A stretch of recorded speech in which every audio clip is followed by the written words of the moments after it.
Speaks, where we talk to musicians about their music journey, the impact of music in their lives, and also a little bit about the music industry. And before I introduce our next guest, we are going live tonight in conjunction with Berani Malaysia. It's a community effort by Malaysian personalities and creatives to help raise awareness and monetary contributions towards MERCY Malaysia's COVID-19 pandemic fund. So all the funds donated via the Launch Good platform will be transferred directly into the pandemic fund, and you can make your donations here at www.launchgood.com/bersama Berani Bersama MY, and everything is on the link in the description box. Cannot English today, but anyways, without further ado, I will introduce the one and only Reza Salleh. Hi. Hello. How you doing? Huh? How you doing? I'm good. How are you? I'm good, thanks. Thanks for having me on. Thank you for being here, here, and agreeing to do this. Here. Here, exactly, and sharing your story. And I think it's a pretty valuable one, especially for me because,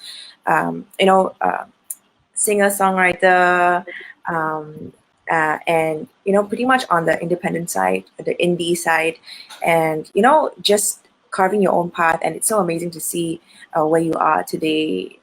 So yeah, thank you for doing this. Again, it's a pleasure. All right, so let's get right into it. How did you get started playing and singing, or which one comes first, guitar playing or singing first? I started playing guitar when I was 14 years old, and it was totally because of my mom. I actually I did the usual Asian child thing and did piano like until grade 2 kind of thing. And I didn't like it. I didn't like it at all because it was like have to do exam lah, then have to go to a class and study lah. So it wasn't fun. So but when I turned 14, my mom actually asked me whether I wanted to take guitar classes. I think she saw like a advertisement.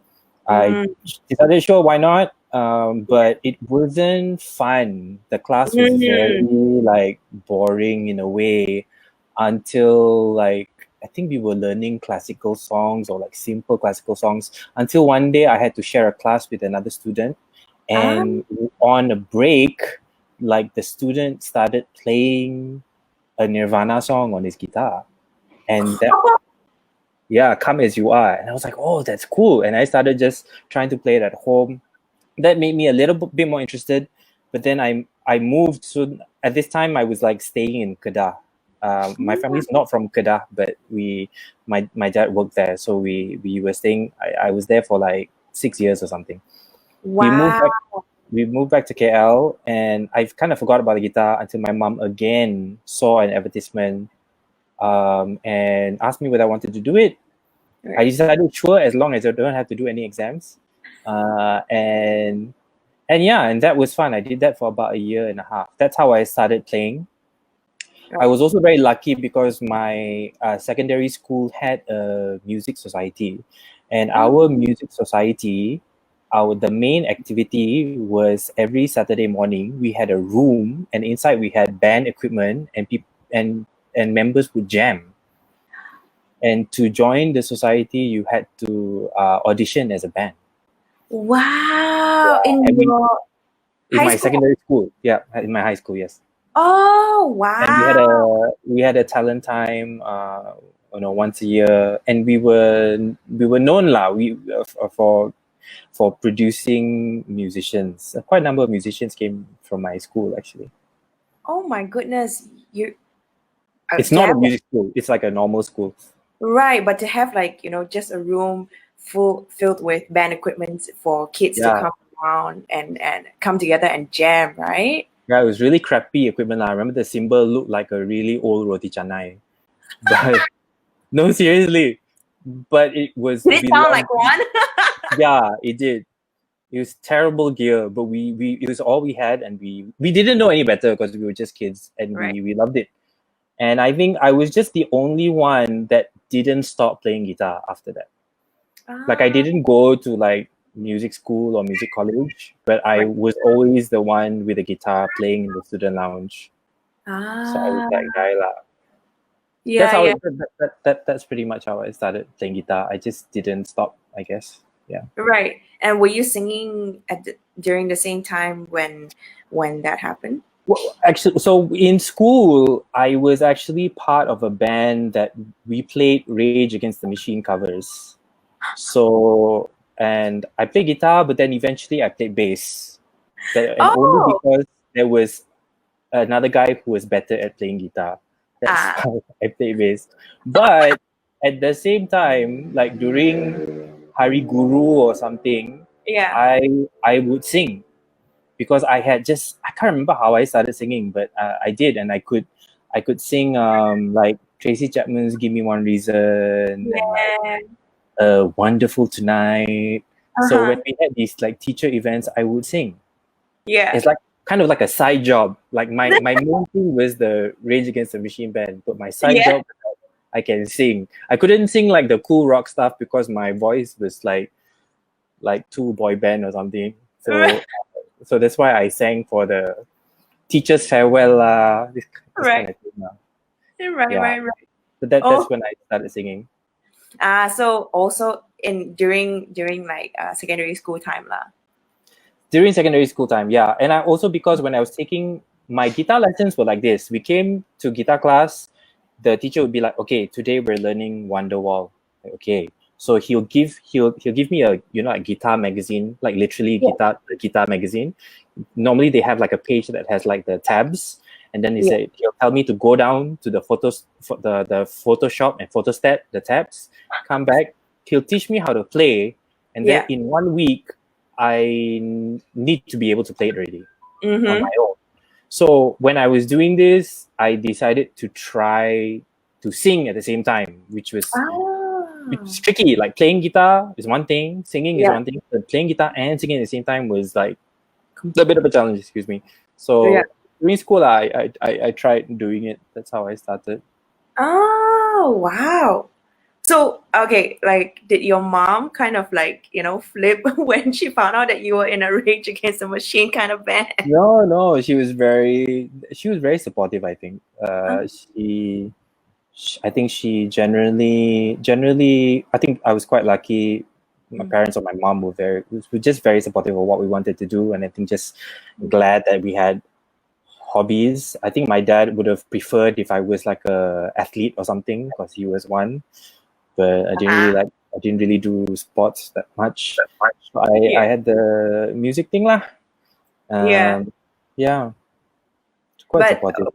when you decided to, still continue playing after school, were they still, like, yeah, like I go think for it?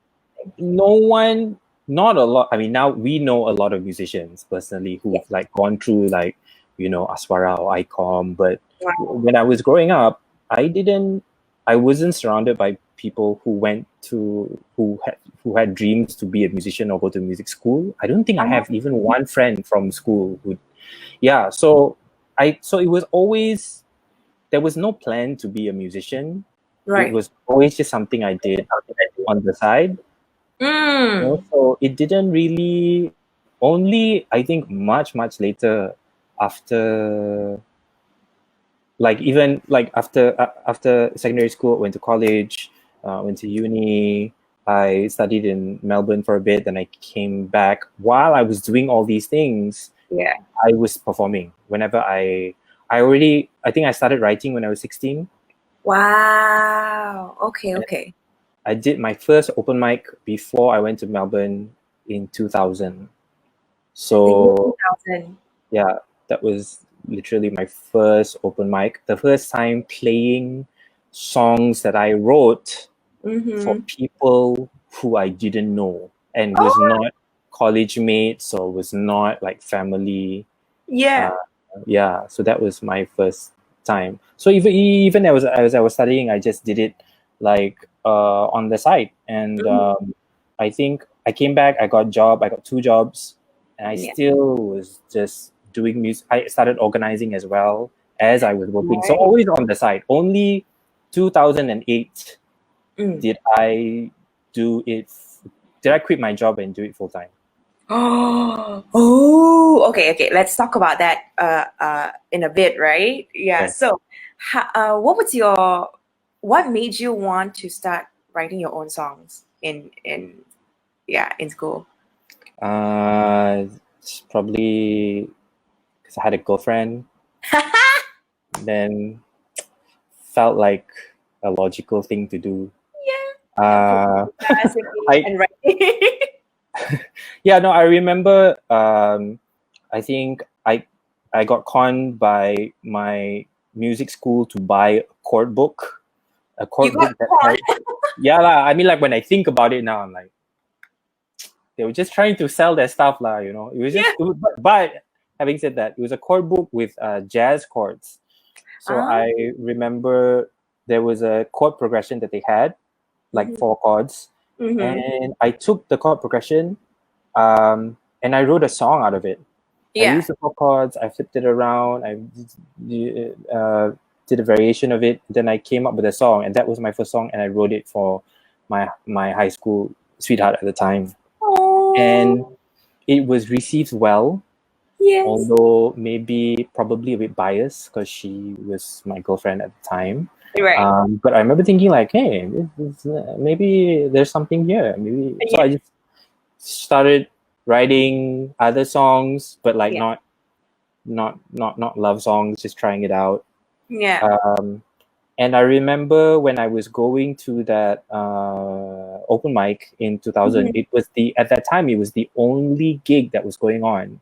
whether it was acoustic or otherwise. There was no gigs at the time. Just this gig, Right. organized by Peter Hassan Brown and Markisa.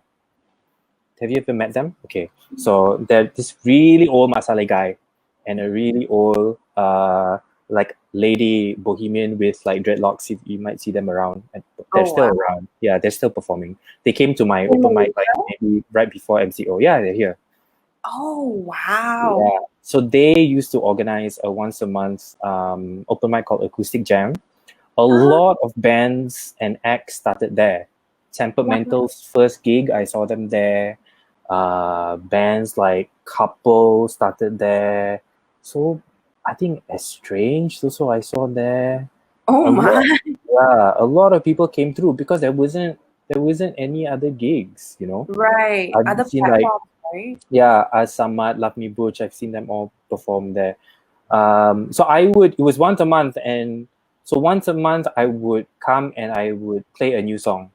Right. So I wrote at least one song to play at the next open mic. So that's how I started like writing, Mm. made it a bit of a habit and a rhythm. Right. Wow. Wow. Was it daunting the first time you played your originals? Oh, it was scary. Like my hands were shaking.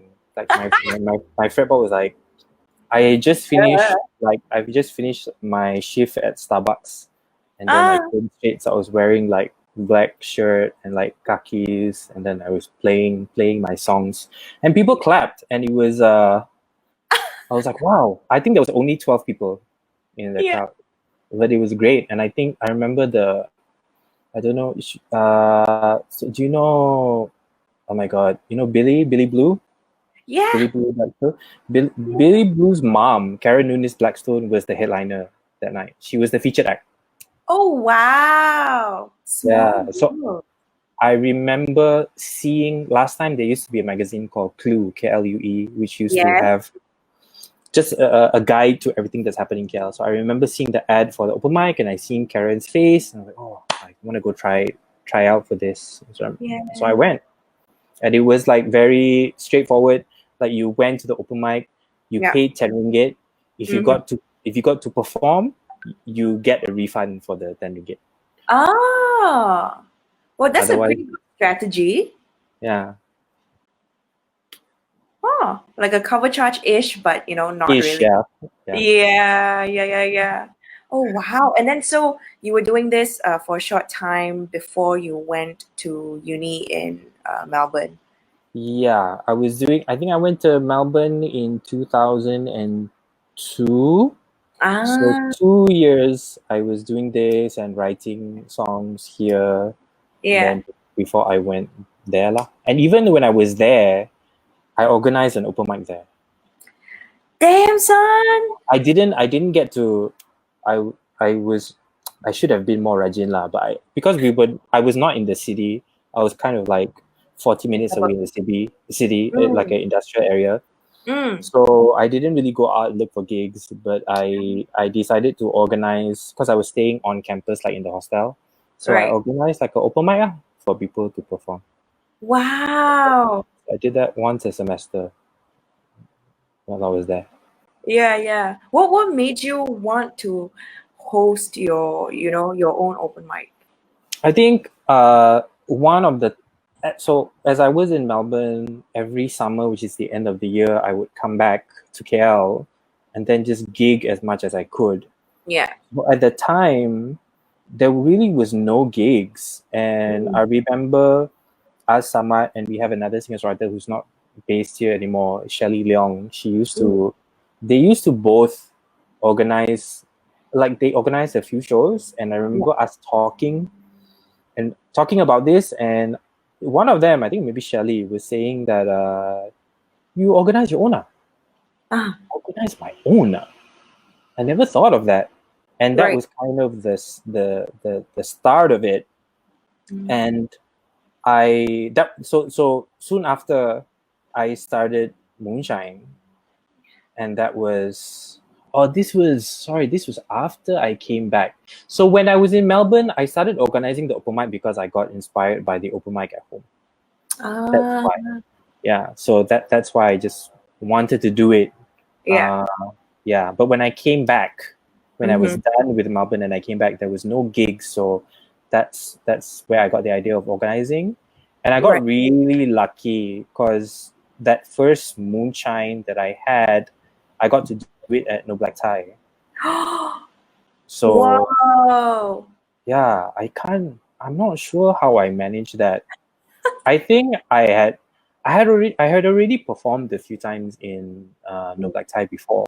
Right. Uh, so I know Evelyn, Yeah. and I pitched her the idea, and she said okay. So I did one 2005 November. That was the first one that we had, Wow. and I can't remember the full lineup, but one of them was, well, Bichu used to be part of a pop jazz duo called Rhapsody. So Oh, that was their first gig. That's how she started out. wow. Yeah, we only did it at No Black Tie two or three times. Right. And then three times. We did three shows at No Black Tie. And then I got an offer to do it at Laundry Bar. And I remember. at that time Laundry Bar it didn't exist yet. Yeah. So the first time we did it at Laundry Bar was the first time they had opened. Because Oh, I had met the daughter of one of the owners. She's a designer, right. just through work. And then she told me about this place. I remember she was thinking, don't know whether I want to call it like Momos or Laundry. Like maybe Laundry lah, you know. And then she started the place. So Right. that's how we moved to Laundry, because as you know, Laundry was owned by Chaswood, a company that has a lot of other Restaurants. restaurants under them, right? So Yeah. they actually had a budget to pay. I could pay musicians a bit better lah. And No Black Tie was Right. totally dependent on the Cover cover charge. charge. But I continued to organize at No Black Tie, but just not under the Moonshine name. I use a different name. Ah, sorry if you can hear my cat. She is Oh, that's a yelling. cat. Yeah. That is It sound sounds- like a baby or something. Yeah, it sounds like, you have a baby intercom somewhere, and like it's okay. My Yeah, my my cat does that too sometimes. I don't know why. Like at certain times at night, right? She would just meow meow meow meow. Meow. So Nice, yeah, very nice. I totally right. understand. So Don't worry about it. yeah. So when when moonshine is kicking off and um, people obviously are coming, and that's how you get to keep doing it over and over again. Like, how did it feel actually to be on initially be in front of the stage, and now you are hosting, and you see so many talents coming in and signing up, and like most of them are first timers. Because I feel like for me, like, when I first started, I'm very, very thankful for you. I don't think you remember. I don't know if you remember, like back then. I think this was like 6 or 7 years ago when Moonshine was at the B. Yeah. Yeah, I signed up for, I think, a couple, one or two open Wait, you mic. mean like the open mic, feedback open mic, Yeah, Viva open mic. like the Tuesdays, right?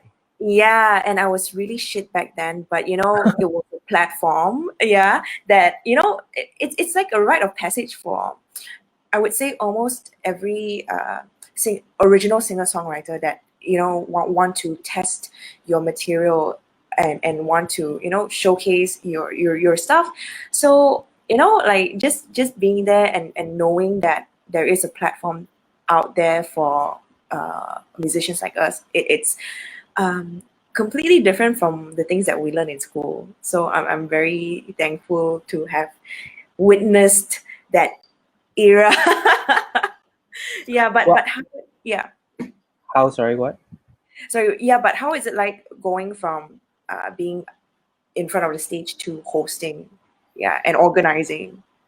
I think, because I was doing both at the same time and pretty actively. I think at one point, I think the year that I decided to quit my full-time job, I was organizing 5 shows a month. Oh wow, what were you doing?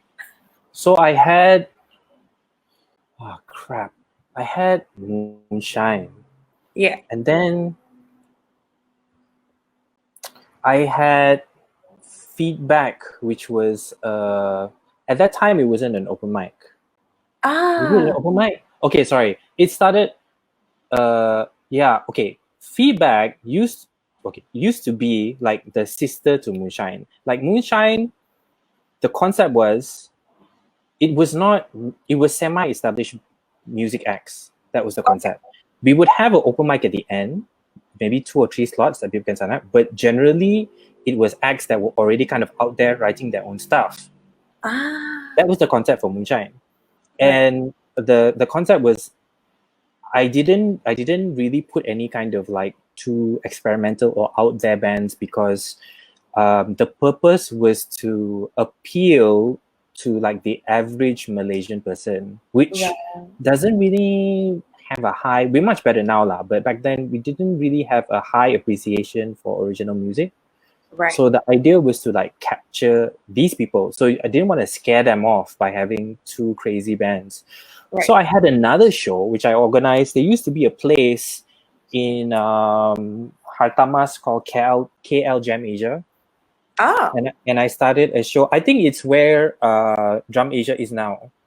I think Really? I think it's the same lot, but it was middle the middle unit or something. I think it's the same one, but it's that role lah. Ah. So I used to organize a show called Feedback, which was like a a bit more intense version of Yeah. Moonshine. Like it had bands that just screamed and growled, and yeah. So I had those 2 shows. I had started an open mic, Yeah. I think in KL. I think I had 2 shows that I was organizing at No Black Tie. Yeah. Yeah, Mondays and Tuesdays. I can't remember lah, but I remember it was 5 shows a month. Five Wow. shows a month, and then I was performing 3 shows a month. So Oh. it got really too intense. Like my work was suffering and my music was suffering as well. So that's when I decided to like quit. my job. Right. I figured if I wanted to work, I can just maybe do that later, but I just do the music thing now lah. Yeah. In terms of, so there wasn't really like a shift. I just did both at the same time, and in fact, doing organizing the shows really helped build my own profile as well, Right. because it's a reason. It was a reason to keep my name out there in a way, so it kept the association with music strong. Right. Yeah. So, but I really love doing it. I got to meet a lot of musicians from it, and Yeah. because there were never a lot of organizers who Mm. were consistently organizing and did it for a long time, Yeah. so you end up meeting almost everybody who's writing their own stuff. Yeah. Somehow or other, you will meet them.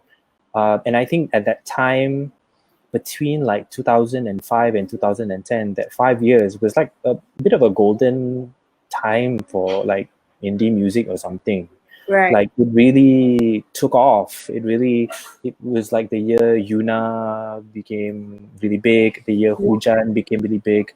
I think Fly FM started doing a show at Laundry Bar, and I remember there was 2,000 people that showed up or something like that In laundry bar. in Laundry Bar. So it was like in Laundry Bar and also like outside Laundry The Bar. It was courtyard. 2,000, yeah, it was 2,000 people. Like it Yeah. got too much, too intense. But great Yeah. lah, it was a lot of fun. Right.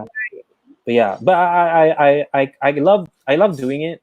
It was also, I didn't really work hard. Like I didn't do like a really awesome setup. It was super simple. I Right. just made calls and did emails every month just to book acts, got a flyer done. That's it. Yeah. So just so that I could do it for a long time. I think if it's too Right. much work, you get discouraged. But You yeah, get I burnt loved it. out. Sorry. You get burnt out if it's too Yeah, much work. So yeah. I like doing it, especially the open mics. I think I was very proud of the open mics in particular because I came from an open mic and I understood how important open mics were. Like it's like you said, like it's a platform where most of the time you can only perform at places if you're good. People will only book you if you're good, but you Yeah. can only be good if you perform. Yes. So, but if you don't perform, you don't get good. So it's like this chicken and egg thing. Yeah. So open mics to me, I really love because there's no audition or there's no like QC. It doesn't matter. Like if there's a slot, you get to play, and I Yeah. really like that about open mics. Mm-hmm. So I know, like I've heard of some open mics, like they turn away people who they think are not good that Yeah. come after a while, and I really don't agree with that because because you're not paying them. If you're Yep. only keeping like the good ones, that means you're like trying to get free entertainment. Right. So a true open mic is like you accept anybody. Fair game for all. Yeah, and it's the only way for us to get better. So Right. it's really important. So that was in like very close to my heart lah, doing the open mics or feedback open mic in general. Yeah. I still remember the poster sign, and then like I think then Facebook was more popping already, so we get to see like events, not even event page, like just a poster and things like that. And it's like, oh, this month, okay, let's go. If we don't play, also we go watch, that kind of thing. Yeah, and it's Yeah. for jam sessions and things like that. I think, like you said, like in order to be good enough to get booked, you have to start somewhere, and Yeah. you cannot just be a bedroom singer and expect to be booked, all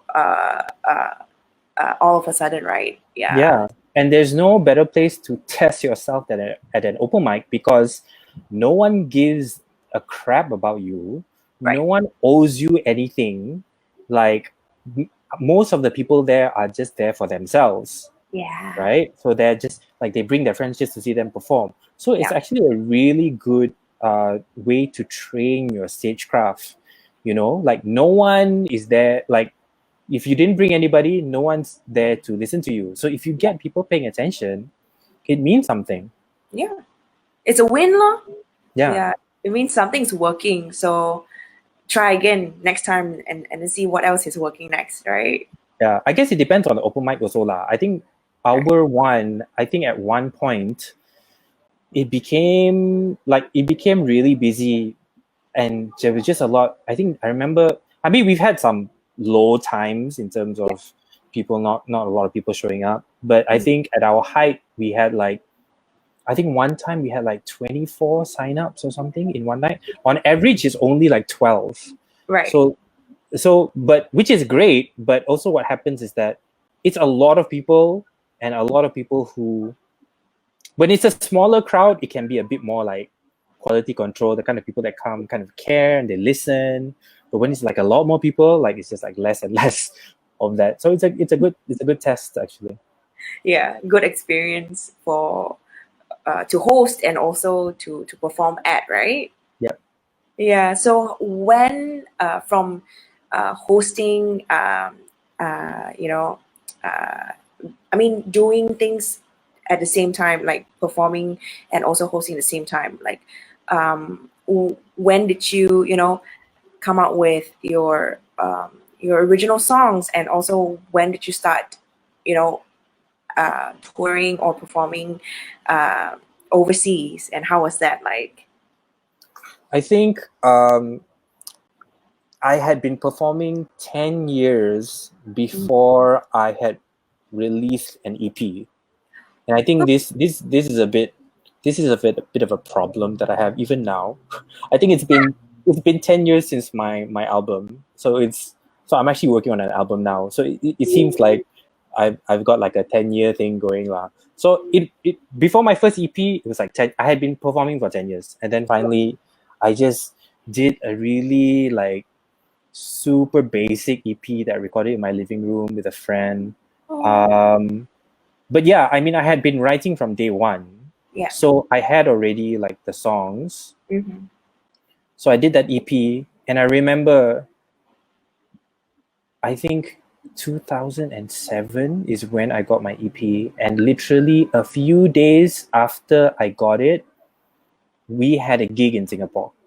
And it was Oh, my first time. I mean, I was already booked for it beforehand, but I think that's why I I kind of like kicked my own ass to make that EP, because I was going to Singapore.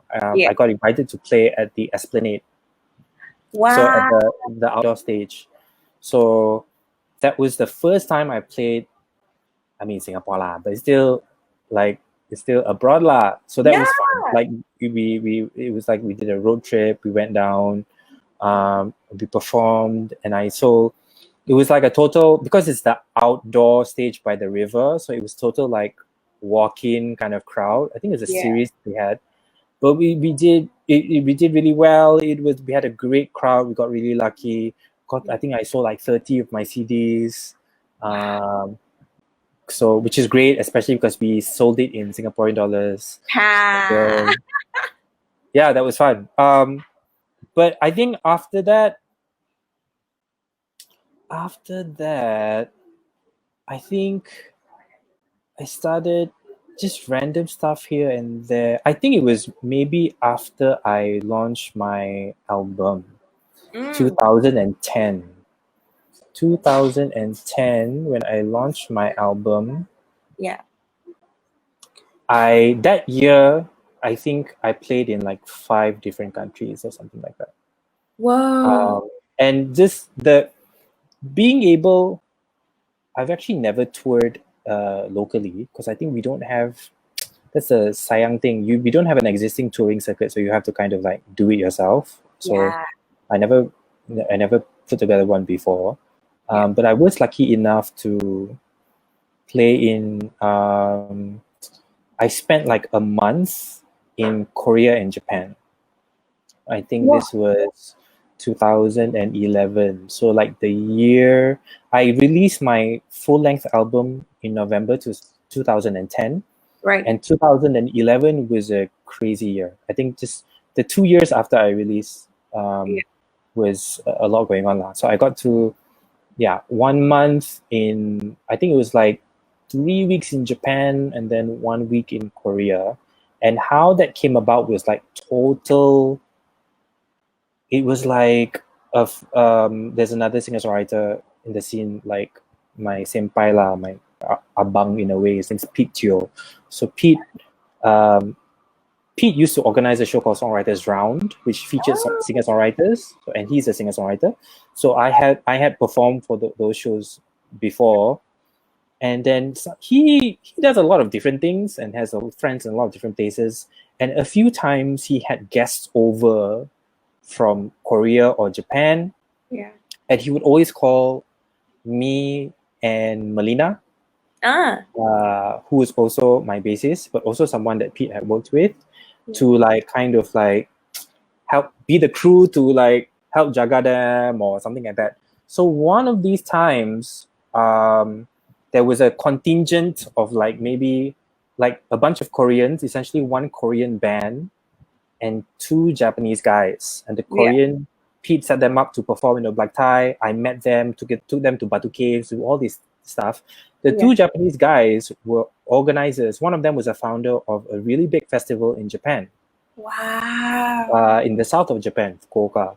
So I got to perform as well. They got to see me perform, and very serious, just at the bar at No Black Tie, as we're just talking, he because they were talking about whether I could come and have a look at the festival. I got perasan and I thought that they were asking me to perform. Then they're like, no, just come. And then the guy, the founder, who is very quiet at the end of the bar, he was like, get him to perform. And then they all kind of like, what? Because it was a really big festival. Not anybody can perform. Right. And they were like, they weren't sure. His own friends like, huh? Really? Seriously? I was like, yeah.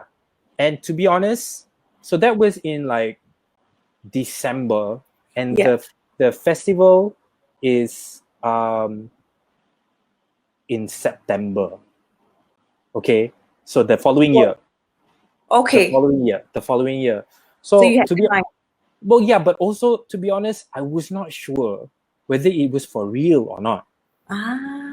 Until, and they were talking about okay, because the Koreans and the Japanese guys, they were friends. They're like, okay, if you come to Japan, I know two Japanese musicians. I can set them up. They can learn your songs. They can be your band. All this kind of stuff.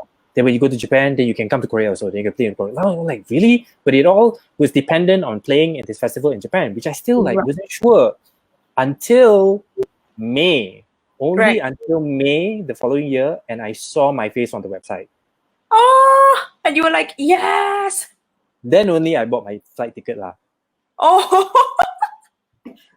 I really wasn't sure. And that was crazy because then and really just kudos to Pete, because so that was December that I met them.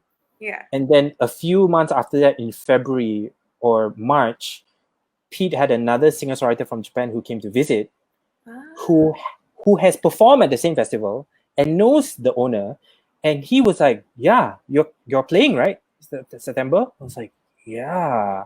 And we performed. Pete got me to meet him and perform with him at Alexis. We did a Songwriters Round at Alexis. Wow. So he was like, okay, after you finish performing at a festival, you come and tour with me. So he arranged a tour around the southern part of Japan that started right after I finished my festival. So I went to Korea first to meet the Korean guy, stayed at his place. His girlfriend cooked for me, and then met two Japanese guys who was going to be my band, who flew from Japan, met in Korea, first time meeting, but they already knew my stuff. They learned my stuff already. Wow. We played a bunch of shows in Korea, which was also amazing. And that was my first time in Korea.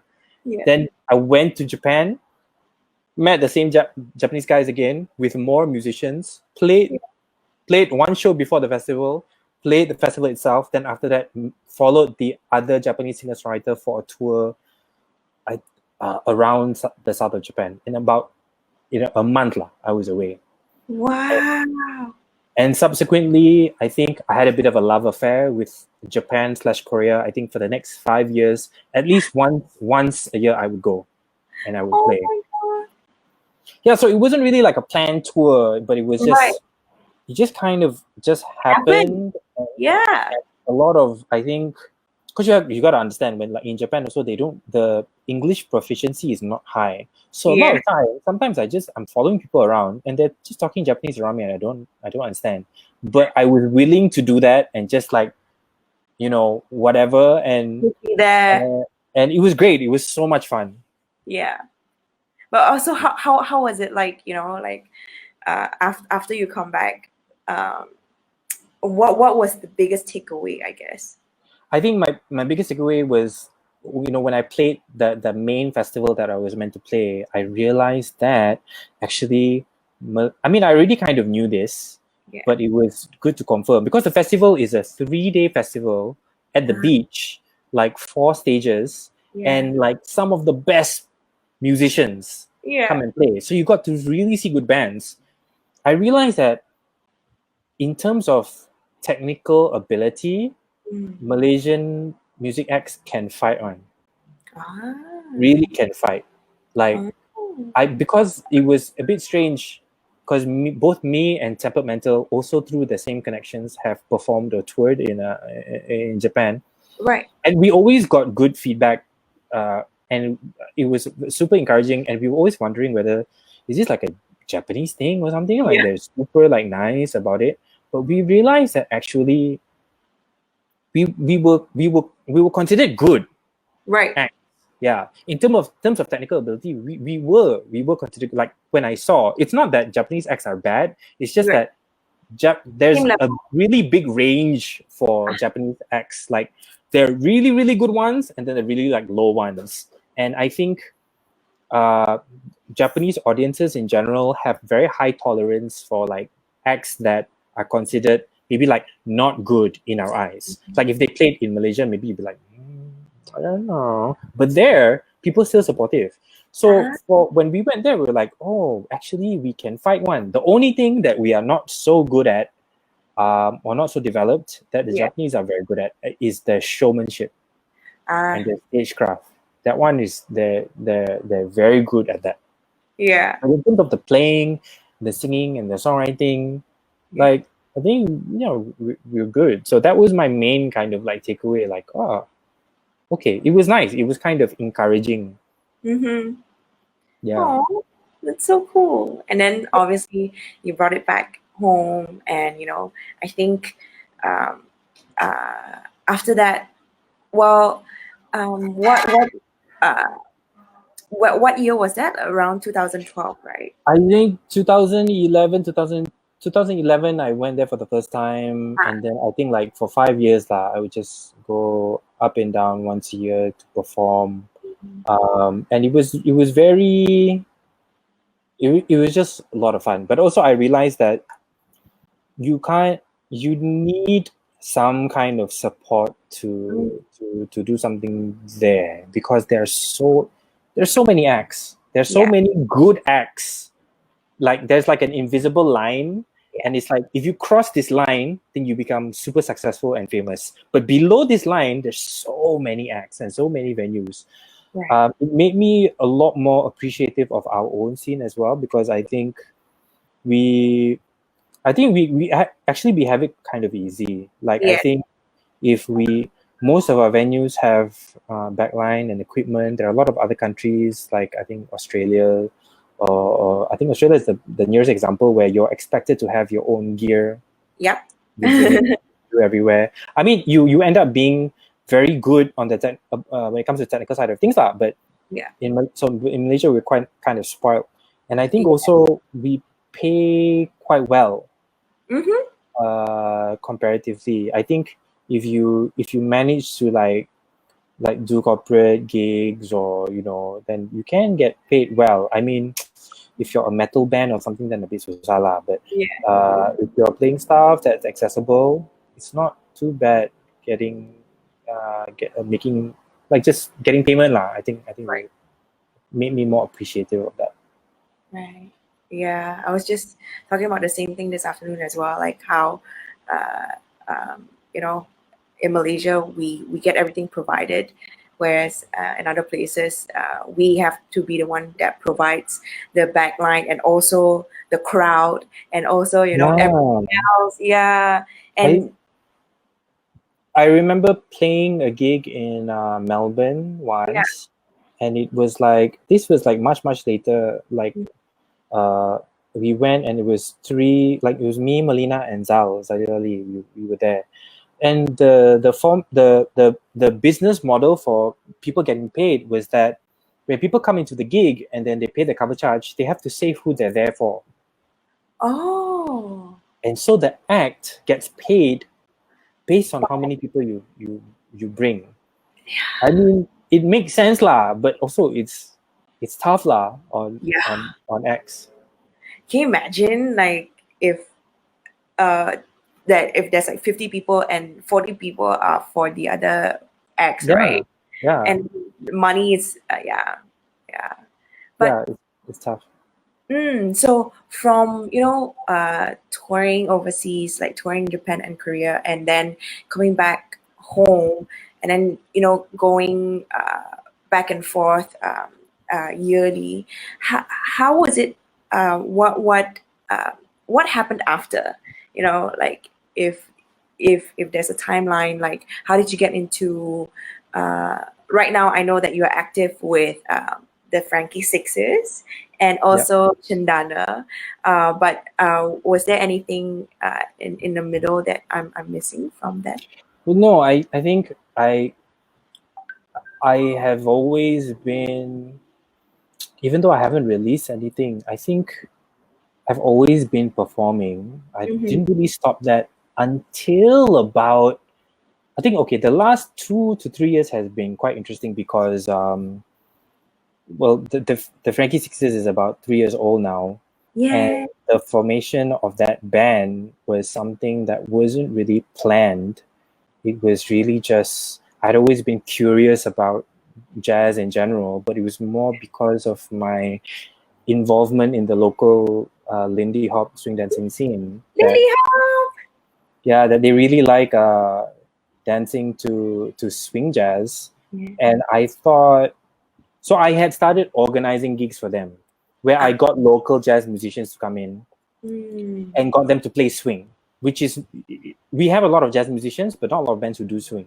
Yeah. I'm not like do swing the whole night, don't Yeah. have.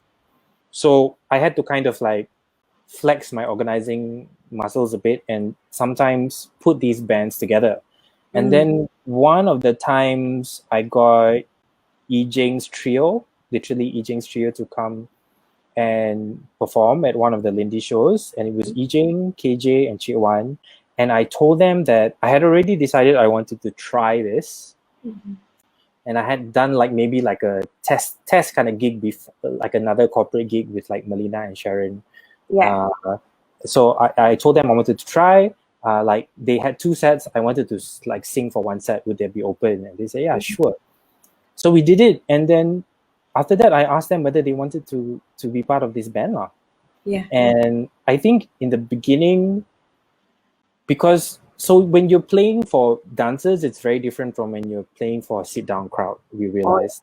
Yeah. So when we started playing a bit more shows, and that was really fun for me because it felt like being a young music act again. Like it's just a totally different sound and branding from my singer-songwriter side. Like first yeah. of all, it was a band. It wasn't like my own name. This whole time it was like just Reza Salleh kind of thing. Yeah. Now I had a band, so it was fun in that way. And Yeah. I think after like a few gigs, after a third gig, my Mm-hmm. bassist Chitwan was like, "Hey, so this band actually, this band Can huh? can go somewhere." And I'm like, "Yeah." Like I mean, I knew that already. Like I was already like there. But I think like for them, because they're jazz musicians and they're so used to like sessioning and just playing for anyone and everyone, right? Yeah. I think they were also like didn't expect me to push so hard lah. Like and I did. I think I was relentless. So it was really interesting because I I mean I was doing music full time for like since 2008 till last October. Yeah. Wow. 2008 till last October, I was doing music full time. But most of my income, I mean, I get income from performing, yes, but I also get income from organizing and like curating stuff and But this past 3 years, I've gotten it mainly from performing, and it was mainly from the Frankie Sixes. I was Wow. really kind of surprised, and also it was interesting because it was a rough time as well. I think the singer-songwriter shows became less and less. It felt like it was harder to get a crowd in general, and it just felt like a really different time now. Like I don't envy any band starting out now. Like I'm working on an album, right? So I'm gonna have to release it. Like I Yeah. have no idea what to do because it's a very different time from when I released my own album before. Right. So uh so yeah, I was kind of like, wow, I did not expect like that this swing jazz thing would help me pay my bills, and it did. Right. Yeah. So I also did the most natural thing as a singer-songwriter. I started writing for the band as well. Uh-huh. So we have a few, so I'm looking to push. It's really interesting for me because it's becoming a proper original act on its own, but Right. it also has like a total just swing jazz side. Uh-huh. We have all these like standards that we can do, but also we're writing stuff. Right. So it's fun, and at the same time I'm still writing for my singer-songwriter stuff, Mm-hmm. and it was a bit of a relief because I think my newer stuff, at least in my head, I'm not sure if it's as accessible. Like it's a bit slower or darker. So I was always kind of worried because I think if you want to sell in Malaysia, you have to have the kind of certain kind of sound or something.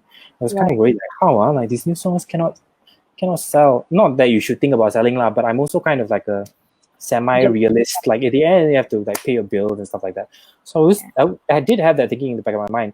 And then this swing jazz band happened, and I'm kind of like, oh, I can just like earn money from the swing jazz band and then just do whatever for my singer songwriter one. So that was Right. And doesn't it feel like a relief?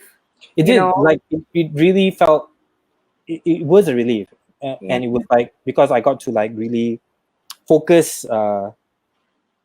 Like I didn't have to like think too much about it. I knew that the swing jazz stuff generally was a lot more accessible, and so like I just let it do its thing lah. And Yeah. then my originals can I didn't have to worry too much lah about, not that I would have changed how I wrote anyway, because I'm not a trained musician, so I only know like my own way to write. So Right. but I just stress less about it lah, I guess.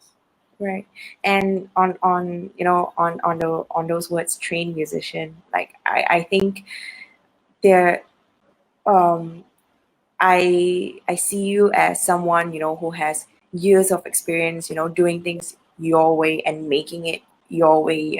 So um back then, I used to think that, oh, musicians have to go through, college, music school, music university to make it, to know what they're talking about. But I think over the years, I've changed my perception a lot, in a sense where, like you don't have to come out from a school to call yourself a musician, because, like, guess what, like, even 100 years ago or 200 years ago, um, you know jazz musicians, were they in school for music? No. and they Yeah, and they created a whole genre, yeah, so I think my thing about um, this musician thing is, as long as you put in the hours, and you really like what you do, and you work hard at it, I think, yeah, that's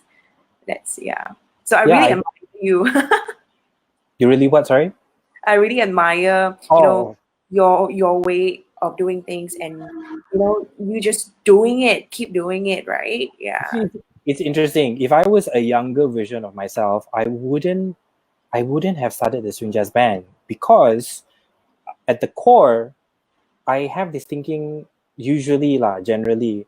If I want to do something, I I I don't want to look like a fool doing it. So I want to be sure that at least like I'm okay doing it lah.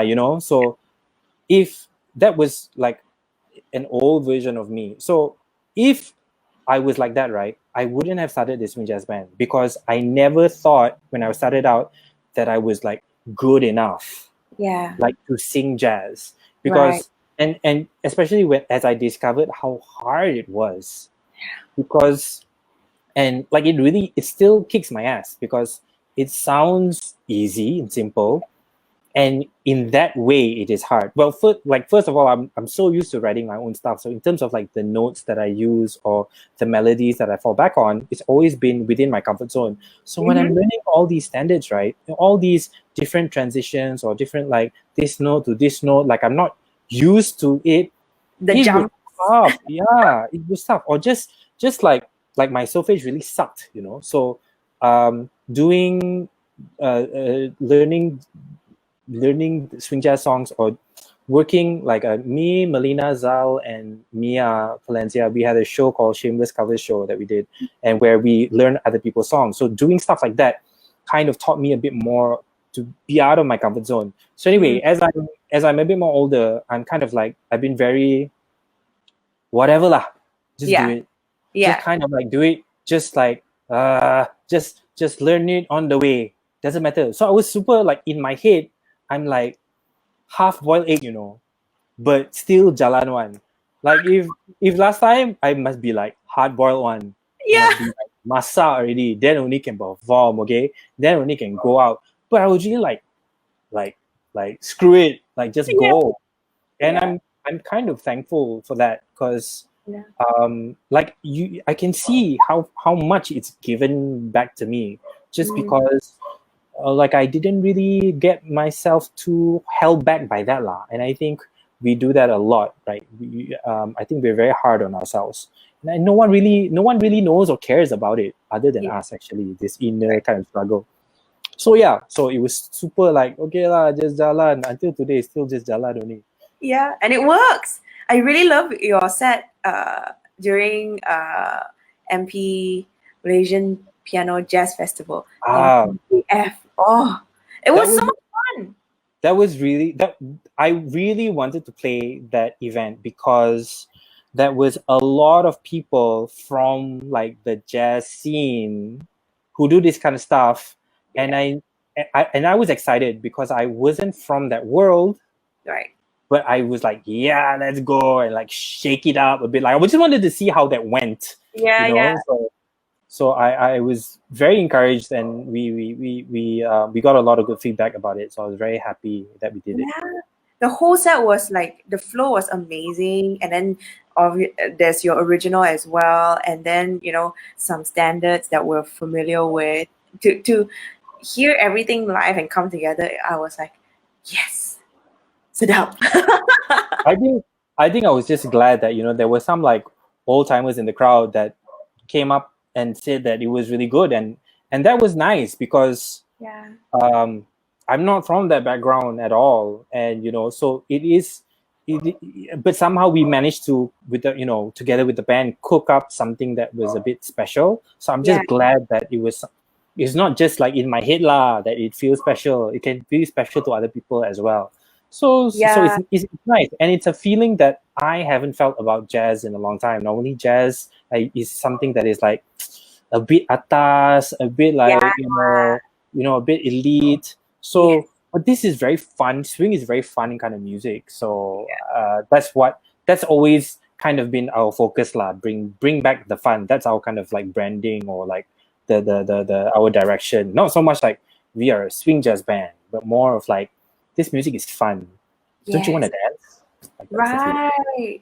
Right. And that's the whole point too, right? Of sometimes creating something and doing it just because it's fun. Doesn't matter what kind of genre, that and I guess I think it's worth to like, because there have been a few times where my bassist is like, hey, try lah one Latin song. Like, nope. We're just gonna stick to it. We're just gonna stick to it, because I could feel and I saw that value of just having some kind of identity. yeah. So it's like, because it's easier, because I've worn a lot of different kind of hats, like whether it's organizer or like curator for a festival, or I've seen like marketing, all the kind of stuff, and I can see how easy it is. The more you can condense a music act in one line, Yeah. the easier it is to talk about them. Right. So So yeah, like Yeah. this is our thing. We do spin. We want to get people. We want to get people to like have fun and want to dance. Like Right. that's our main thing. It's And not I too like cerebral. yeah. So so in when is the album coming out?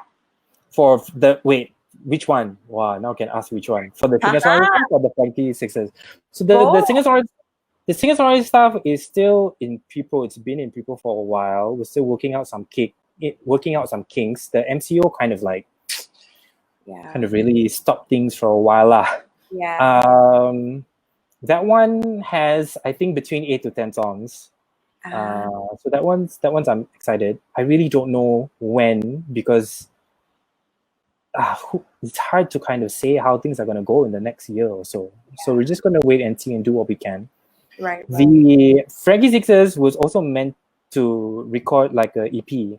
Yeah. So we're going to do like 4 originals and 1 cover.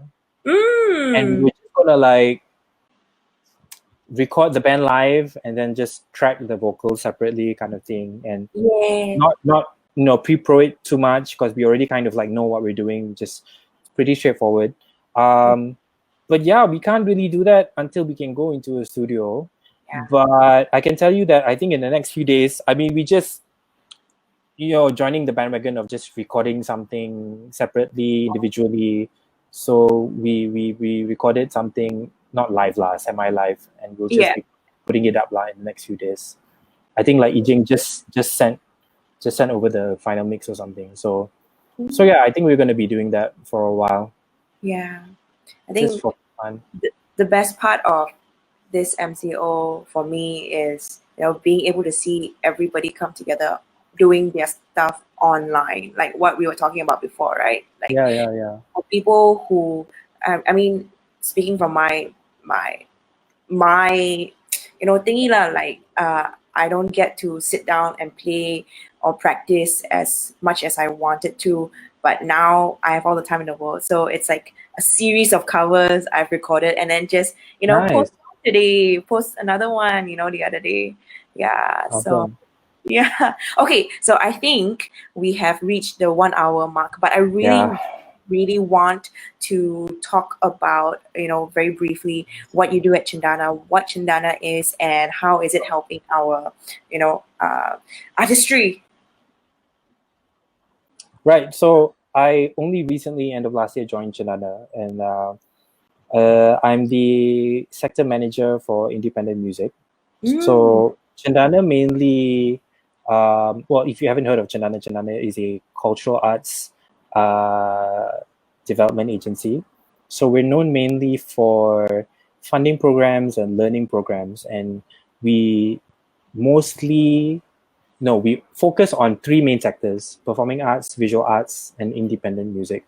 So I'm the manager for the independent music sector. And by indie music, we just mean any kind of music that's not signed or managed by a major label or like a corporation. So not in terms of a genre lah. Just as long as you're an independent musician, then you're part of the independent music scene. So yeah, I kind of oversee any of the programs that have to do with music, whether it's advising on them, consulting, drawing up the paperwork for it, for the funding programs. Never seen so much paperwork in my life. Yeah, so we do a few programs that, and we have launched a few new ones in the past few months. The ones we're mainly known for is like, for example, we have something called the Mobility Funding Program, which has to do with if you get invited to play somewhere or you want to attend a workshop somewhere, like outside of Malaysia or within Malaysia, you can apply to this fund to cover the cost of getting you there, for example, hence mobility. We've got another one called capacity building, which has to do with doing workshops or doing any kind of sessions that have to do with improving or leveling up people within the industry itself, hence the capacity building.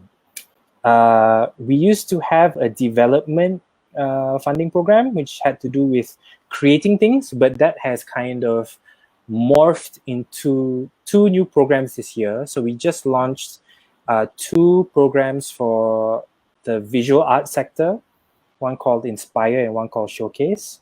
So that one is more towards visual arts. The one that is being launched actually next week is called the Independent Music Funding Program, which covers recording a single EP or an album, or Sign me up. yeah, please apply, or doing a showcase, Yeah. or doing digital content. When we say digital content, we were thinking more along the lines of like music videos, promotional kind of digital kind of stuff to help push you as a musician. But that if you were applying, you can't really just apply for only a music video. It would have to come at least with a single, or like a EP, so it has to come together lah. So that one is something that we're launching next week. Of course, because of the whole COVID-19 situation, we're trying to adapt it to cover cost of doing things online. I think doing digital content is digital, so it's not really a problem. But doing like showcase, for example, so maybe possibly cover the cost of having a live showcase, but online, purely digital. But the recording one is a bit tricky because it depends on the restrictions of the MCO. But applying for this grant is also for things that might even start like next year. So it's for like till the end of next year. So it might be, we might hopefully see the MCO end, and then you can eventually record lah. So that's something to check out. That's what I overlook lah at Cendana. Right. Oh, that's amazing. And for me, I only know about Cendana, I think, end of last year through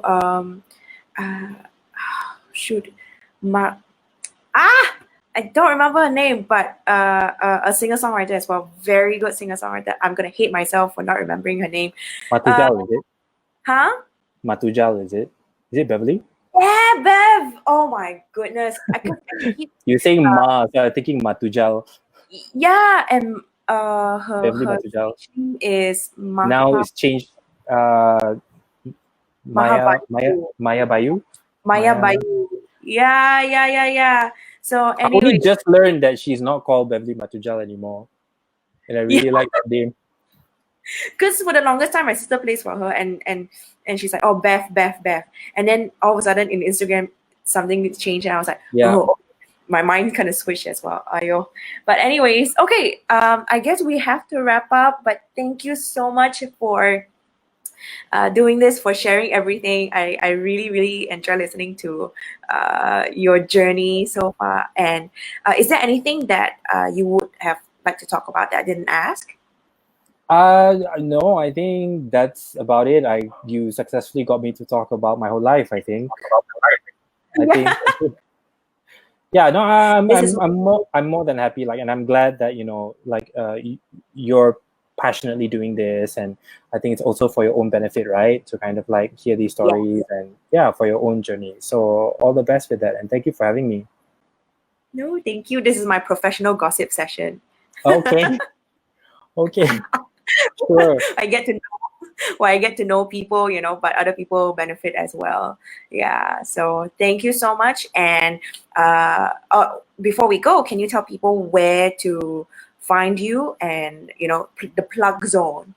Okay, so I'm on Instagram, Facebook, and Twitter. That's Reza Salleh, RezaSalleh. If you like swing jazz, my band is called the Frankie Sixes. That's FrankiesSixes. The Frankie Sixes. Also on Twitter, Instagram, and Facebook. So you can just find me there. And if you're a musician and thinking about trying to apply for funding, check out cendana.com.my. Right, and hopefully we'll get to see each other play very soon after this when things are calmed down. I cannot. I miss going to shows and watching and just being a part of something. I know, right?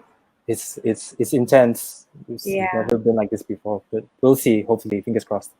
Yeah. Well, okay. Thank you so much. And I'll talk to you after this. And uh, thank you all for listening. We'll see you guys next time.